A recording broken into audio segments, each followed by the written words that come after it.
Bhí mé sa Ghaeltacht cúpla seachtain ó shin, cat mé 3 seachtain ann I mbaile an Ghaeltacht.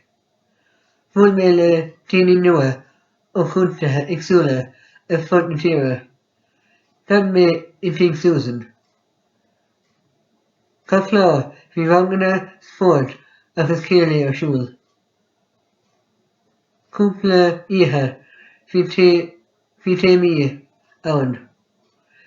Nó agus bán, Ghaeltacht, isteachas amach, hataí agus téimi eile cosúil sin.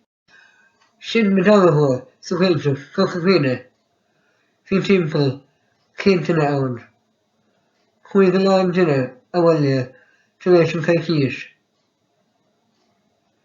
Bhí sé bhróthe cúpla lá agus bhí sé bhó baisteacht cúpla lá eile.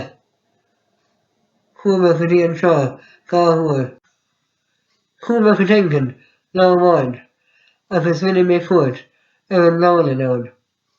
Cennig mé lá a pig, mar tá a lán sim I fósaí na phleascatí.